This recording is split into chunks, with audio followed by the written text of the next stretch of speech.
Welcome back to my conversation with Jenn Brogan. The first part will be linked down below, and now we'll jump straight back into it.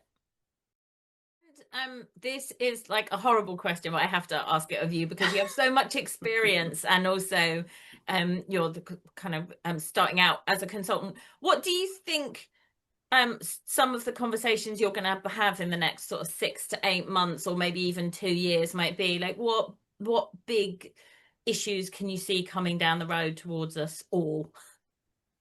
Well, the thing everybody is going to mention is artificial intelligence. I don't think that you can go to a conference right now where 70% of the program is now around AI, and it's all different parts of it, right? It's, if you're on the editorial side of the house, a lot of it is, what is the threat and opportunity? There's a lot of opportunity, right? It makes the system more efficient. What can be done to help make the peer review system more efficient? In terms of finding the right peer reviewers and being able to accelerate that process. But then, of course, at the same time, there are bad actors in peer review, and there is AI that's used inappropriately by reviewers that are doing peer review, mostly because there isn't a whole lot of guidance out there on what are the right and wrong ways to do things. So again, right there, threat and opportunity. All of the research integrity issues that our editorial offices are dealing with, that continues to escalate.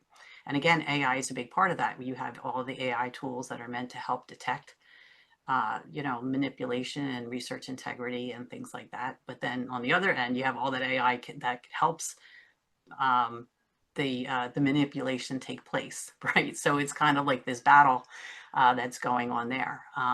Editors need to be able to be more efficient. They are so much on an editor's plate. There is so much expected of them.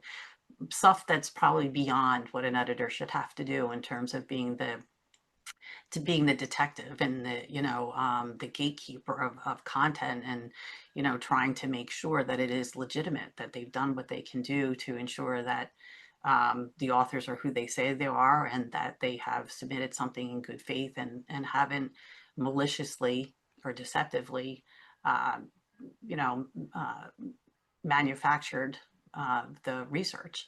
um, they have to do that along with everything else an editor has also had to do, which is find the good content, identify the right researchers, make sure that peer reviewers are doing a good job, make sure that the content that is published at the end of the day is content that is valuable, and without mistakes, frankly, particularly in science.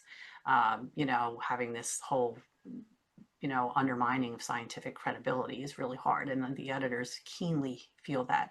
So AI should be able to help them in some ways.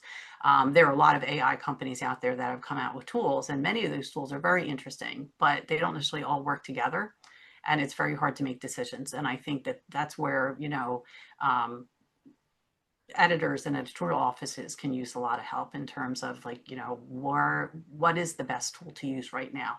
They also have to be flexible, because things are changing so fast that you can fall in love with a tool that perhaps is not being produced, is not being supported 6 months from now, or another tool has come along that is even faster, or does more, or fits in better with your workload. And so flexibility and adaptability is going to be key. Of societies, or a lot of organizations and smaller businesses right now, particularly in the US, might be feeling a bit embattled. Mm-hmm. And like we've said, there are for a many and varied number of reasons.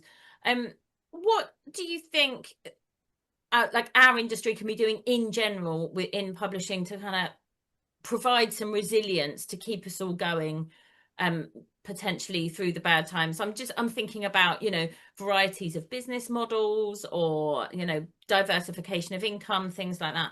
I don't know if you have any insights Yeah, on. well, diversification of income is very important, and you know, organizations are continually evolving what their business models are. Um,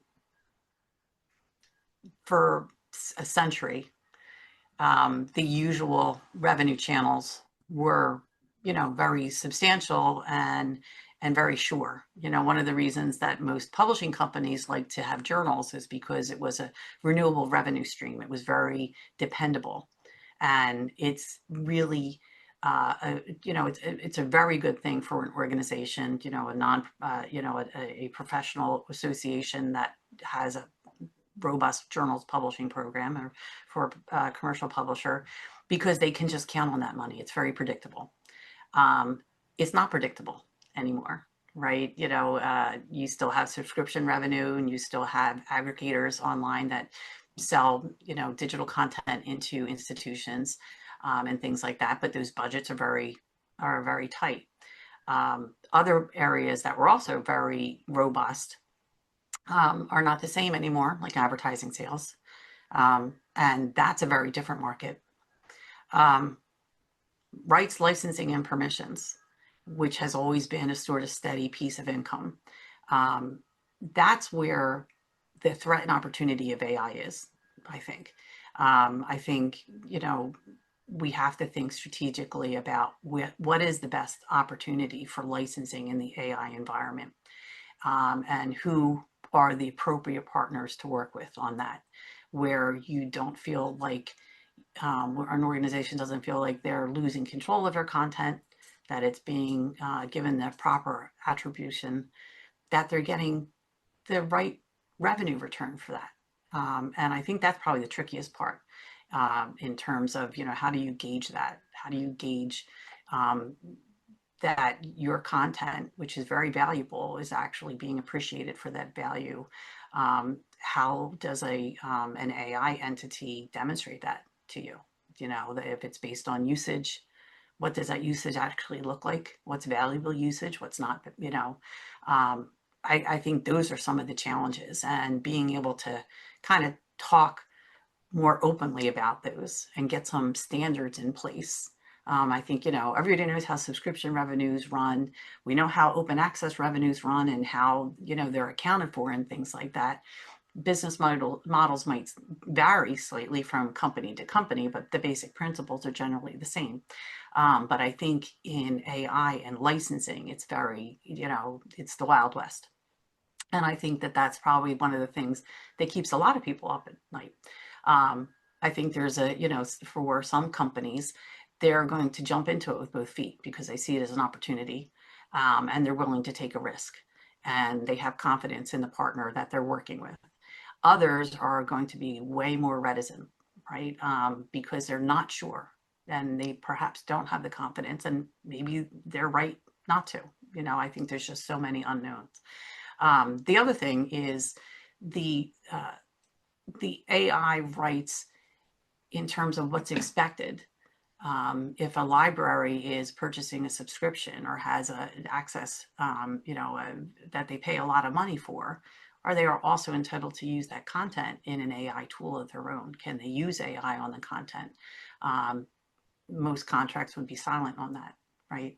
And many institutions already assume that that comes with it. So I think really trying to figure out what's the gray area there, and, what is the right way to, document that in some sort of contract, so that each party knows what their responsibility is.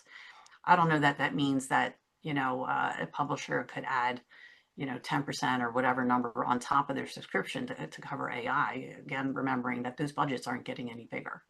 So it's going to be an interesting time. And I think, sharing some information, or as a consultant, if I'm able to, anonymize information about how I've learned different organizations are addressing that, I think will be helpful. But I think that's the thing that keeps people up at night, because there aren't that many experts in this right now. And nobody wants to let the genie out of the bottle, if, for it to be uncontrolled, and for them to feel like they've lost what is very, very valuable to them.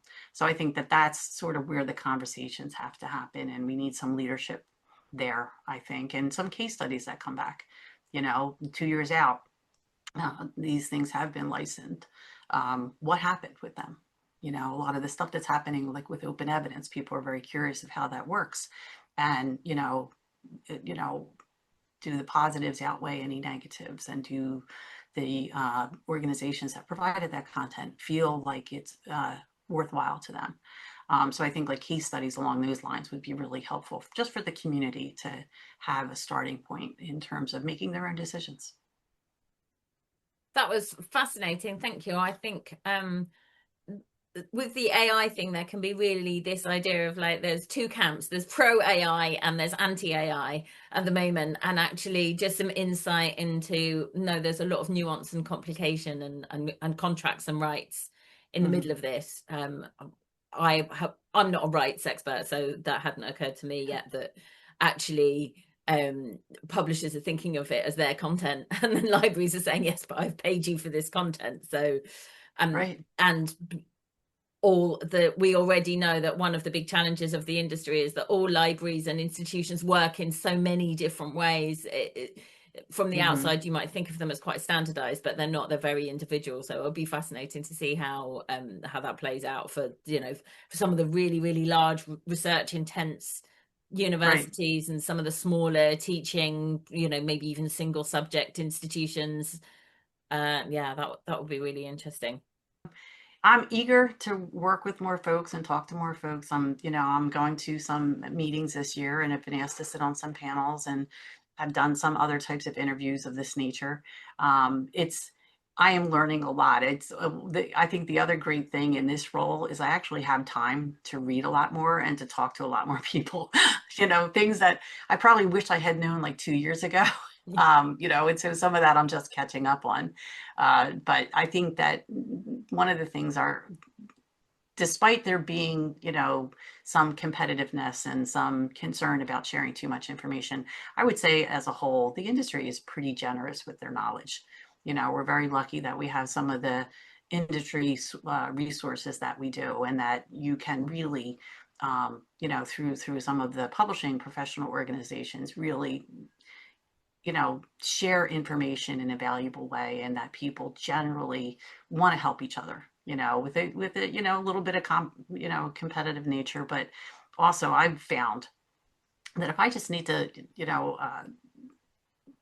toss off some ideas, some of the best people I've been able to do it to are people that I would have considered competitors before, and now have been really helpful. So I want more opportunity to do that. I want to be able to talk to people more and not feel like, is this a dumb question, right? Particularly in the AI world, nobody really I'm an English major, right? I have a master's in literature. I am way over my head in some of these areas, and you want a safe place to be able to ask the question. And I think Maverick definitely is a safe place to ask the question. And I'm asking them all the time. So I hope that, whoever I have the privilege of working with feels like, oh, there are no dumb questions. And, you can get help, because that's what I'm looking for from my colleagues as well. So.